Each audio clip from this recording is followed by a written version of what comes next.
Time for a studio tour. I will list the furniture items below. So there's train noise and car noise and construction noise happening in my neighborhood today, so we're just gonna have to bear with. I am going to take you on a tour of my studio, and let's do the commute first. Are you ready? Here's my bag. I take this down to the studio. My commute has my iPad and whatever else I need from the house. I'm usually carrying a jug of water as well if I need to refill the one that's down the studio. You'll see that in a minute. Let me do steps. Had a lot of rain last night, so the ground's a bit mushky. Hello, Shadow. Woo-hoo. And I've already opened up because you just cannot do this with one hand. But here we go. This is just a quick overview of the studio. I've got some extra light back here so you can really see what's going on. All right, let's do details. I have closed the door just to reduce the outside sound a bit. So I have a little chime there that a friend gave me years and years ago, and my apron. My self-portrait that I did when I was in the States. The one window. And here is the sofa. I'm going to be recovering this, but I'm going to wait until after I paint the studio, which needs to wait until I have a new roof and the ceiling dries out. You can probably even see that there's like a wobble in there. So needs to get dried out and then repainted. This is the Kallax unit I brought from the States. In the shipping container, it survived. So the top is just all decoration, plus a couple of things that I would like to hang up on the wall eventually. And I've drawn some oracle cards for the month and for the new studio intention. And that says Dakini. Non-binary, divine feminine, love that. So let's go through the shelves. This is going to be a detailed one. Here we go. These are fabric items I need to repair and or alter. I think I have my curtains in there. I bought these from IKEA when I got here to Australia. Top shelf has ink pads, the markers, the extra markers, my twinkling H2Os from Luminite. Remember those? I hardly ever use them, but I kept them, and it has some paper flowers in the back. An actual empty shelf. These are my oracle card collections. The drawers came out of the pen unit that you will see shortly, and also my examine cards by Cobbleworks. This is my 3-bin system as devised by Bun. I will link to her video either in this video or below. So it is divided into large, not so large, and tiny wee. And then I have a little thing of tags in there as well, in case I need a tag. And to be honest, I have a whole bunch of paper on the other side of the room. But this is what I collage with for backgrounds, etc. These are all my journals that are currently in use. I know. My Bella Grace magazines that I brought with me, and this holds a scrap bit of paper plus some paint rags. This is the second unit, and we have gouache paint from Arteza, and one of is handy to my desk, and then all my watercolors are in there. I have a watercolor set up in the house that is most of my watercolors.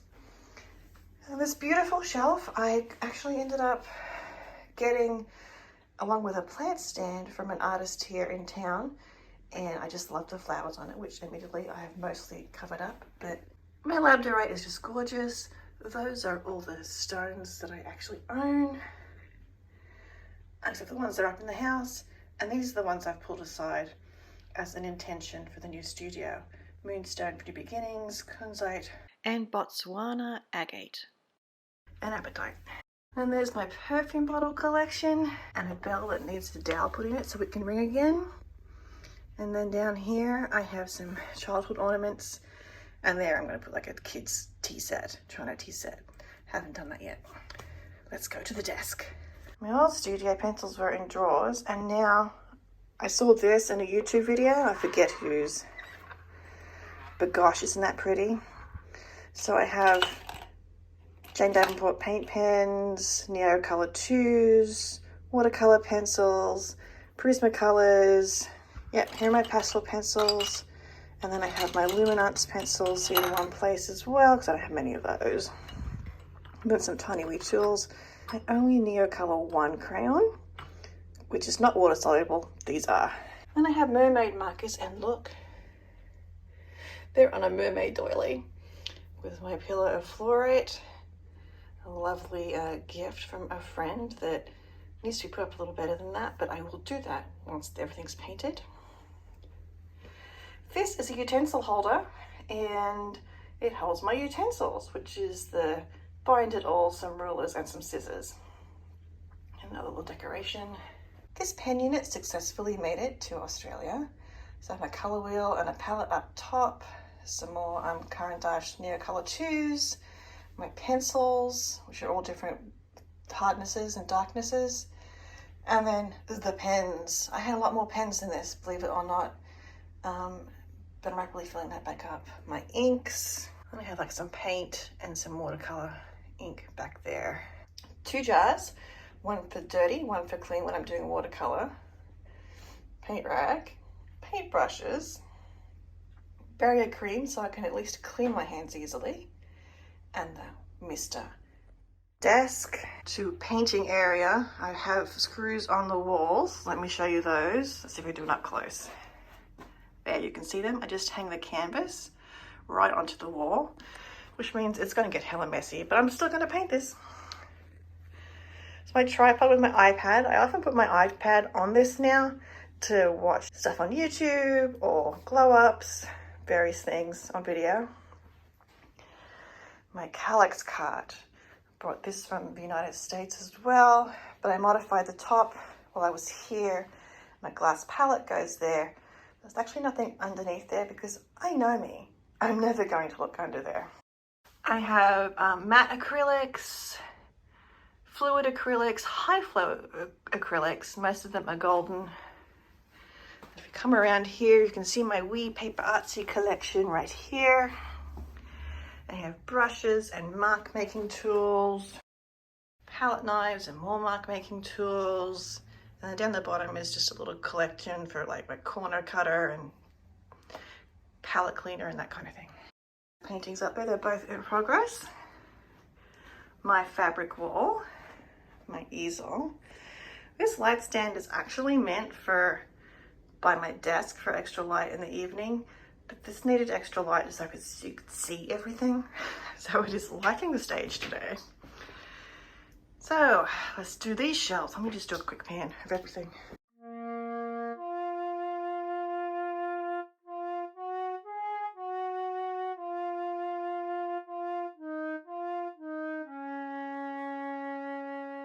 So up above is my postcard collection that I just couldn't give up. Journals I've completed, workbooks, my collage magazines. See, this is what I'm saying about the extra collage paper I have, but there's more.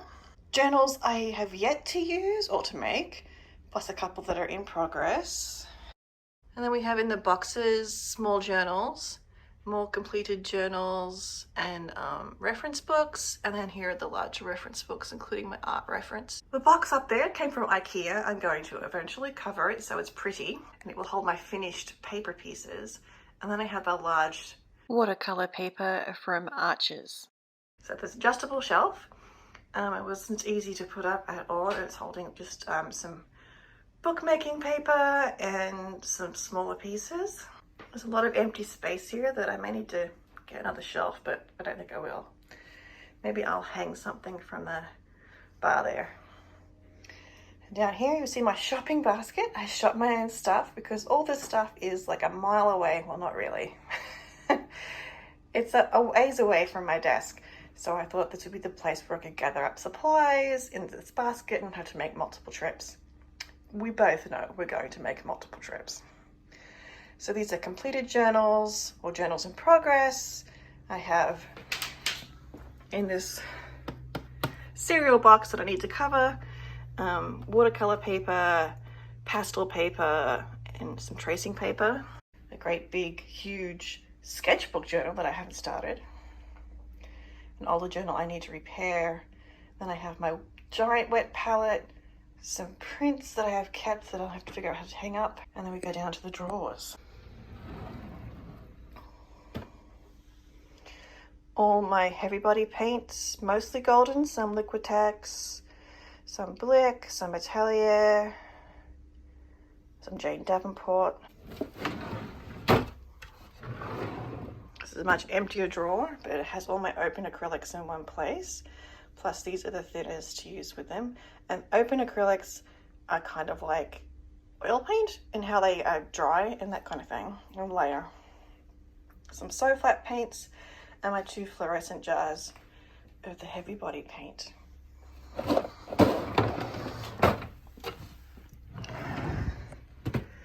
In here I have my deli paper, my jelly plate, it's a catch-all for glitter should I ever need one for that, a small palette, and my guillotine. And this is what I'm doing with photos and other artists' prints until I have it figured out. And yes, you can see I've already cut one out. This is called a toast rack. It's made by an artist here in Australia. They were in stock, then they were out of stock, and now they're in stock again. And so you put your painting here when it's wet to dry, or when it's dry to store it. So this Venice painting should be familiar for those of you who have seen my Soul Deep videos. And then behind, I just have 2 smaller ones still in their cases. I don't need to figure out what to do with those. I'm gonna just go right here, technical stuff here. The hoop needs to rest on something firm. It can't go directly on the canvas, otherwise you'll get a bend in your canvas. Can you see like I'm moving that? So I've got a piece of big cardboard there to just help support that a bit better. Otherwise I would do it long ways. The other 2 are small enough that that's not an issue. Okay, let's do some more shelves. This will be my decorative shelf. That paper in the back there is just protecting a broken like a glass butterfly that I need to fix. And then it will have a nice place right here for it, or I'll bring it into the house. Not quite sure yet. And these I got from KMart. So this is my washi tape. They're not completely full to the brim because these drawers, that's as far as they come, and then everybody rolls to the back. So I've had to do like stacked rolls in the back there. And these were too tall to go that way, like this way, so they had to lie flat like that. I have just odds and sods here. Fabric flowers, the 3 that survived. the great moldy fabric disaster of 22. Let's call it that. So this is fabric also survived that. Plonk in a couple of pictures here so you can see what happened, what I had to do to rescue what I could. Could not rescue a lot of it, unfortunately. More fabric. And then sari ribbon I was able to rescue from the great disaster, and some buttons, ditto, ditto. This is purely dedicated to Venice. See? I went to Venice in 2019 and I keep adding to that journal, so I just kept all those materials together. This is primarily my pastel shelf. I've got some pan pastels on a baking tray. These are my oil pastels, which I'm not sure if I should be storing them upright like that, but that's what we're doing right now. And then I have soft pastels, and then some other oil pastels in there too. And then here I have a handkerchief container and some piano rolls and some rice paper in the back. These 2 bottom shelves are all storage. The pink ones contain everything that I use to pack stuff up. So Ziploc bags, pencil cases, that kind of thing. Because I'm figuring they're going to come in useful, you know, if I want to send something off and protect it and that kind of thing. And the patent mauvey pink one has more of these cases, but folded up. I have all my mediums up here. I have my stamp making lino cut tools and mechanical pencil refills. So I have stencils here, more brushes here, compass for drawing circles, my frog tape for sealing the edges of watercolor paper. This is my sewing shelf. It has laces and ribbons, oh my. Laces and ribbons and thread, oh my. Most of that I inherited from my mother-in-law. My button box. And some handkerchief collections back there. There's some binding ribbon back in the corner. My little mini sewing kit. And this is the shelf of paper I was talking about. So I haven't really, but I'll get there. So I have scrapbooking sets, scrapbooking paper, and large pieces like music sheets in there. This is my Happy Mail.